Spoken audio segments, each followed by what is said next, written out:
أم تريدون أن تسألوا رسولكم كما سئل موسى من قبل ومن يتبدل الكفر بالإيمان فقد ضل سواء السبيل۔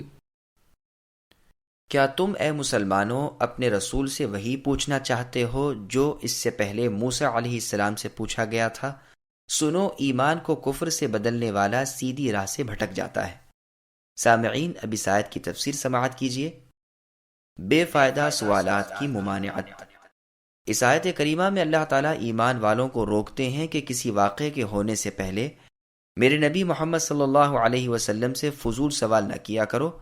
کثرت سوال کی عادت بہت بری ہے، جیسا کہ ارشاد ہے، یا ایھا الذین آمنوا لا تسألوا عن اشیاء الآیات، یعنی اے ایمان والو ان چیزوں کا سوال نہ کیا کرو جو اگر ظاہر کر دی جائیں تو تمہیں برا لگے گا، اور اگر تم قرآن کے نازل ہونے کے زمانے میں ایسی پوچھ گچھ جاری رکھو گے تو یہ چیزیں ظاہر کر دی جائیں گی۔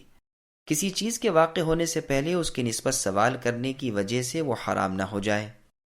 صحیح بخاری میں حدیث ہے کہ مسلمانوں میں سب سے بڑا مجرم وہ ہے جو اس چیز کے بارے میں سوال کرے جو حرام نہ تھی، پھر اس کے سوال سے حرام ہو گئی۔ ایک مرتبہ رسول اللہ سے سوال ہوا کہ ایک شخص اپنی بیوی کے ساتھ غیر مرد کو پائے تو کیا کرے؟ اگر لوگوں کو خبر کرے تو یہ بھی بڑی بے شرمی کی بات ہے، اور اگر چپ ہو جائے تو بڑی بے غیرتی کی بات ہے۔ رسول اللہ صلی اللہ علیہ وسلم کو یہ سوال بہت برا معلوم ہوا۔ آخر اسی شخص پر ایسا واقعہ پیش آیا اور لعان کا حکم نازل ہوا۔ بخاری اور مسلم کی ایک حدیث میں ہے کہ نبی صلی اللہ علیہ وسلم فضول بکواس سے اور مال کو ضائع کرنے سے اور زیادہ پوچھ گچھ سے منع فرمایا کرتے تھے۔ صحیح مسلم میں ہے کہ میں جب تک کچھ نہ کہوں تم بھی نہ پوچھو۔ تم سے پہلے لوگوں کو اسی بد خصلت نے ہلاک کر دیا کہ وہ بکثرت سوال کیا کرتے تھے اور اپنے نبیوں سے اختلاف کرتے تھے۔ جب میں تمہیں کوئی حکم دوں تو اپنی طاقت کے مطابق بجا لاؤ، اور اگر منع کروں تو رک جایا کرو۔ یہ رسول اللہ صلی اللہ علیہ وسلم نے اس وقت فرمایا تھا جب لوگوں کو خبر دی کہ اللہ تبارک و تعالی نے تم پر حج فرض کیا ہے۔ تو کسی نے کہا، اے اللہ کے رسول، ہر سال؟ آپ خاموش ہو گئے۔ اس نے پھر پوچھا، آپ نے کوئی جواب نہ دیا۔ اس نے تیسری دفعہ پھر یہی سوال کیا۔ رسول اللہ نے فرمایا، ہر سال نہیں، لیکن اگر میں ہاں کہہ دیتا تو ہر سال فرض ہو جاتا، اور پھر تم کبھی بھی اس حکم کو بجا نہ لا سکتے۔ پھر رسول اللہ صلی اللہ علیہ وسلم نے یہی مندرجہ والا آیت تلاوت فرمائی۔ انس رضی اللہ عنہ فرماتے ہیں، جب ہمیں رسول اللہ صلی اللہ علیہ وسلم سے سوال کرنے سے روک دیا گیا تو ہم رسول اللہ سے پوچھنے میں ہیبت کھاتے تھے، چاہتے تھے کہ کوئی بادیہ نشی ناواقف شخص آ جائے، وہ پوچھے تو ہم بھی سن لیں۔ یہ روایت مسلم کی ہے۔ اور مسلم میں برا بن عازب رضی اللہ عنہ فرماتے ہیں، میں کوئی سوال رسول اللہ سے کرنا چاہتا تھا تو سال بھر گزر جاتا تھا کہ مارے ہیبت کے پوچھنے کی جرت نہیں ہوتی تھی۔ ہم تو خواہش رکھتے تھے کہ کوئی عرابی یعنی دیہات کا بادیہ نشی آدمی آئے اور رسول اللہ سے سوال کر بیٹھے، پھر ہم بھی سن لیں۔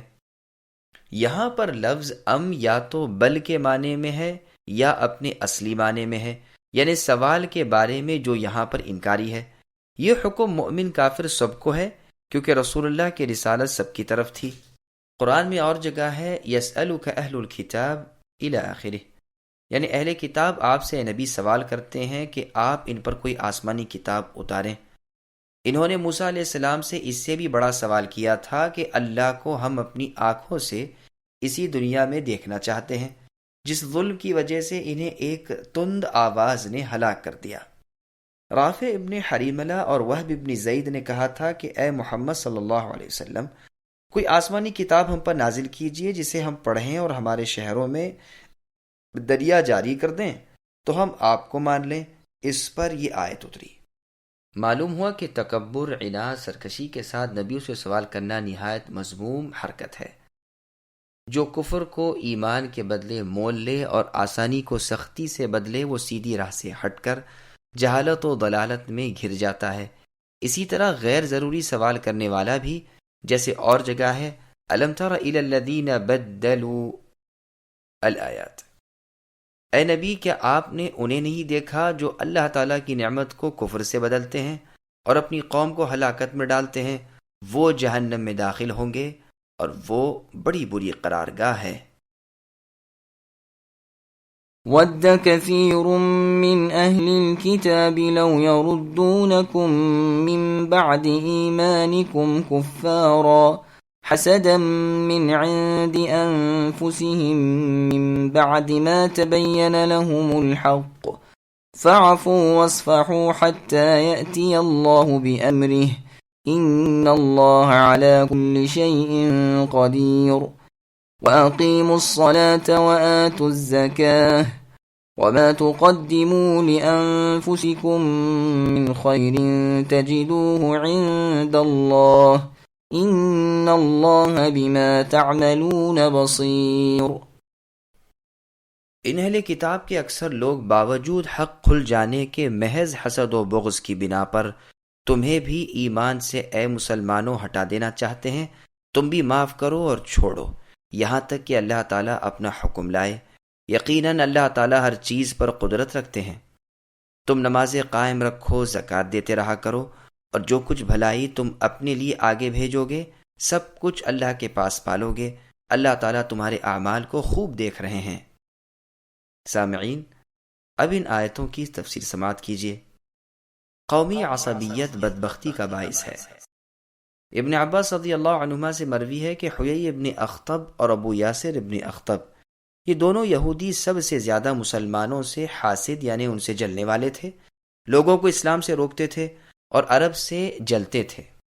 ان کے بارے میں یہ آیت نازل ہوئی۔ کعب بن اشرف یہودی کا بھی یہی شغل تھا۔ زہری رحمہ اللہ کہتے ہیں اس کے بارے میں یہ آیت نازل ہوئی ہے۔ یہ بھی یہودی تھا اور اپنے شعروں میں رسول اللہ صلی اللہ علیہ وسلم کی ہجو کیا کرتا تھا۔ گو ان کی کتاب میں رسول اللہ کی تصدیق موجود تھی اور یہ بخوبی رسول اللہ کی صفتیں جانتے تھے اور رسول اللہ کو اچھی طرح پہچانتے تھے، پھر بھی یہ دیکھ رہے تھے کہ قرآن ان کی کتاب کی تصدیق کر رہا ہے۔ ایک امی اور ان پڑھ وہ کتاب پڑھتا ہے جو سراسر معجزہ ہے، لیکن صرف حسد کی بنا پر عرب میں رسول اللہ کیوں مبعوث ہوئے؟ کفر و انکار پر آمدہ ہو گئے، بلکہ اور لوگوں کو بھی بہکانا شروع کر دیا۔ بس اللہ تعالیٰ نے مؤمنوں کو حکم دیا کہ تم درگزر کرتے رہو اور اللہ کے حکم اور اللہ کے فیصلے کا انتظار کرو، جیسے اور جگہ فرمایا تمہیں مشرکوں اور اہل کتاب سے بہت کڑوی باتیں سننا پڑیں گی۔ بالآخر حکم نازل فرما دیا کہ ان مشرکوں سے اب دب کر نہ رہو، ان سے لڑائی کرنے کی تمہیں اجازت ہے۔ صحیح بخاری میں ہے، اسامہ بن زید رضی اللہ عنہ کہتے ہیں کہ رسول اللہ آپ کے اصحاب رضی اللہ عنہم مشرکین اور اہل کتاب سے درگزر کرتے تھے اور ان کی ایذا اور تکلیف سہتے تھے، اور اس آیت پر عمل پیرا تھے، یہاں تک کہ دوسری آیات اتری اور یہ حکم ہٹ گیا۔ اب ان سے بدلہ لینے اور اپنا بچاؤ کرنے کا حکم ملا، اور پہلی ہی لڑائی جو بدر کے میدان میں ہوئی اس میں کفار کو شکست فاش ہوئی اور ان کے بڑے بڑے سرداروں کی لاشیں میدان میں ڈھیر ہو گئیں۔ مؤمنوں کو رغبت دلائی جاتی ہے کہ تم نماز اور زکوٰۃ وغیرہ کی حفاظت کرو، یہ تمہیں آخرت کے عذابوں سے بچانے کے علاوہ دنیا میں بھی غلبہ اور نصرت دیں گی۔ پھر فرمایا کہ اللہ تعالیٰ تمہارے ہر نیک و بد عمل کا بدلہ دونوں جہاں میں دیں گے۔ اللہ سے کوئی چھوٹا بڑا، ظاہر پوشیدہ، اچھا برا عمل پوشیدہ نہیں۔ یہ اس لیے فرمایا کہ لوگ اطاعت کی طرف توجہ کریں اور نافرمانی سے بچیں۔ مبصر کے بدلے بصیر کہا، جیسے مبدع کے بدلے بدیع اور مولم کے بدلے علیم۔